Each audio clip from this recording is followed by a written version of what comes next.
Welcome back. Today's video is on lesson 10.3, which is operations with radical expressions. The two operations we're going to be focusing on today is addition and subtraction. Here is our goal. Here we have our radicals we're adding and subtracting, and so by the end of the lesson today, you should be able to do this all on your own. So let's get started. When you're adding and subtracting radicals, it's a lot like combining like terms. You can go ahead and add that in your notes if you'd like to.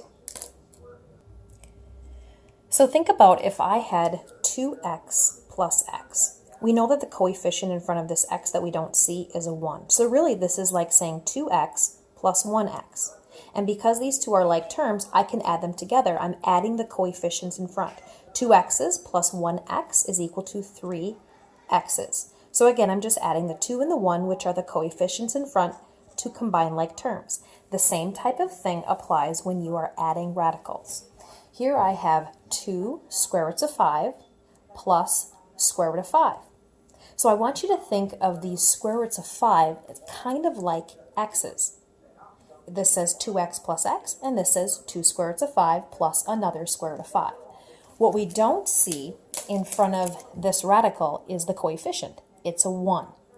So if I have 2 square roots of 5 and I add 1 square root of 5, I would have 3 square roots of 5, just like adding like terms. You're adding the coefficients and telling how many square roots of 5 you have.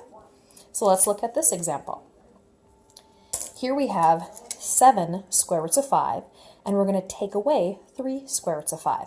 That's a lot like saying 7x minus 3x. We would end up with 4x because I'd subtract the coefficients. So same thing here, 7 square roots of 5 minus 3 square roots of 5 is going to equal 4 square roots of 5. Now keep in mind this only works if we actually have the exact same radical. Square root of 5 and square root of 5 are like terms, just like x and x are like terms. Okay, when you look at example number 3, it says radical 12, or square root of 12, minus 2 square roots of 3. Now notice here, what's under the radical is not the same. They're not like terms. But be careful though, the square root of 12 is not simplified. In order to really tell if we have like terms or if we don't, we need to simplify this. So our steps here when we're adding and subtracting, before we can combine like terms, we need to see what kind of terms we have. So simplify all your radicals, then decide, can you combine like terms?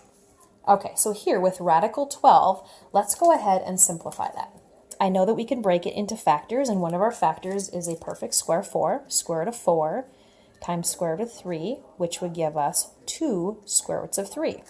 Now I'm going to bring down what we had before, minus 2 square roots of 3. Okay, now let's take a look at it. 2 square roots of 3 minus 2 square roots of 3. Again, the square root of 3 is exactly the same, so it's almost like terms. Really, I could rewrite this as, think about it, 2x's minus 2x's. 2x minus 2x. Wouldn't that be 0? Same thing here. If I have 2 square roots of 3 and I take away 2 square roots of 3, I would end up with 0. Okay, here in example 4, we have radical 20 plus radical 80. And being that these two are not the exact same radical, it looks like we can't combine them, like we're stuck and we can't do anything.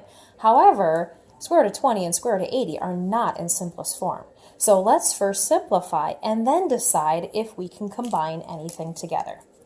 So breaking up square root of 20 into factors.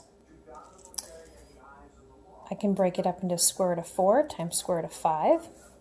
This factor is a perfect square, giving me 2 square roots of 5. Now let's try breaking up 80.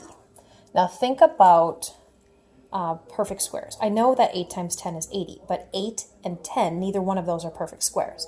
So maybe we want to think about using 16. Square root of 16 times square root of 5. 16 times 5 is 80, and square root of 16 is a perfect square.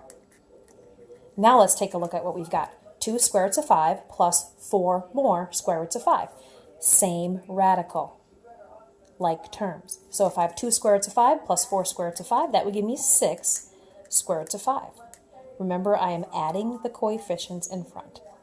And that would be my simplified form. Okay, on to number 5. So if I'm looking at the problem here, underneath the radicals, nothing is like each other.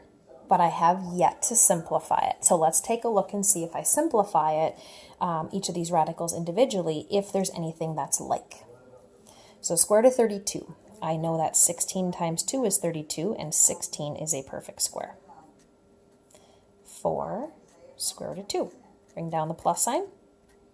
Okay, now when I'm looking at this second one here, square root of 12 can be broken up into square root of 4 times square root of 3.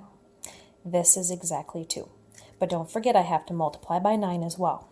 So 9 times 2 is 18, and then I have square root of 3. Okay, now minus, bringing down the minus, square root of 72. So think about your perfect squares. 36 is a perfect square, and 72 is divisible by 36. 36 times 2 is 72. So here I've got 6 square roots of 2. Now let's take a look at what I have here.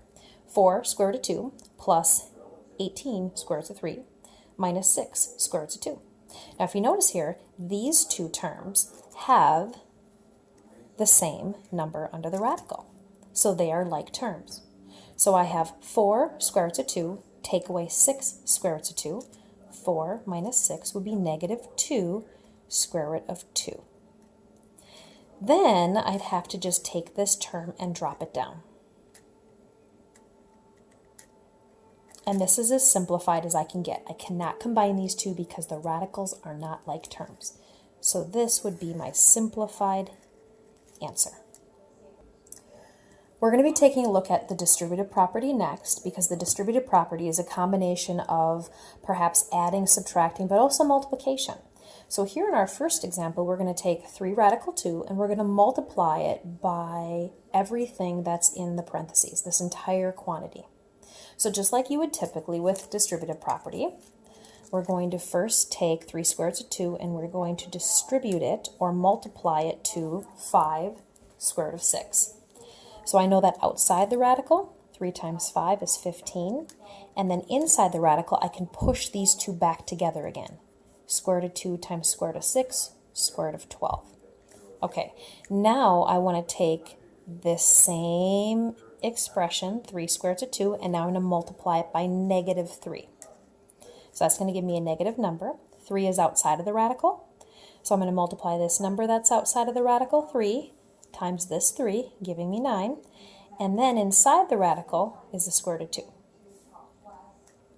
Okay, now taking a look at what we have, I want to check, can I simplify before I decide if I can combine like terms? So square root of 12 can break down into square root of 4 times square root of 3, and this is 2. So outside the radical, 15 times 2, inside the radical is 3. Okay, just dropping this down. Now I look to see, can I combine like terms? They do not have the same number under the radical, therefore they're not like terms, and they're going to have to stay separate. They're both completely simplified, so this expression would be the result of the distributive property. Here on example number 10, we're going to try another one.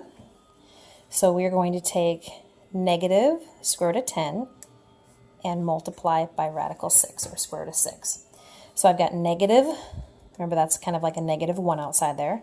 I'm going to push back both of these under the radical to get square root of 60. All right, now I'm going to take this same term, negative square root of 10, and multiply it by negative 4 square roots of 5. Now I know a negative times a negative is going to make a positive.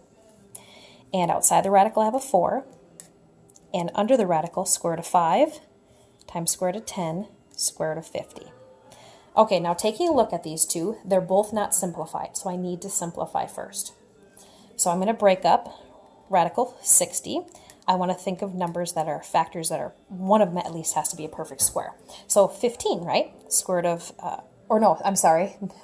square root of 4 times 15. And don't forget you have that negative 1 outside there too. So here, that's exactly 2, negative 1 times 2, and we've got square root of 15. Let's bring down the plus. Now, square root of 50. Breaking it up into 2 factors, 25 is a factor. It's a perfect square, and 2. It's exactly 5. 4 times 5 is 20. And under the radical, we've got 2. Now again, same thing happened here. I've got square root of 15 and square root of 2. They're not the same. They're not like terms, so these two cannot be added together. I have to keep them separate. So after distributive property, I really use the distributive property to simplify everything and get rid of those parentheses. Now you have to think that sometimes this happens when I'm distributing things that don't have radicals. So for instance, if I'm distributing 2 times x plus 3y, if you distribute this, 2 times x and 2 times 3y, and now when we take a look at this, the x and the y are not like terms, so I can't simplify them anymore, and my expression I just have to leave separate just like that. So this is the same type of thing that happened with radicals. We can't combine them because they're not like terms, just like here we can't combine them because they're not like terms. Okay, now next thing we're going to go back to the goal that I had posed to you at the very beginning of this video lesson. Remember, this was the goal. I told you by the end of the lesson you would be able to add and subtract these radicals. Maybe what you'd like to do now is to pause the video and see if you can do it, and then check your answer with mine in just a couple minutes. I hope you were able to give that a try, and of course here you can see I've simplified. Check yours. Here simplified, and here simplified. Now I have 15 square roots of 2 plus 6 square roots of 2 minus 5 square roots of 2, and being that everything under the radical is like, they're all like terms, we can combine everything. So 15 plus 6, take away 5, would give us 16 square roots of 2. And that would be the simplified answer. I hope that that's what you got. Thank you so much for joining me.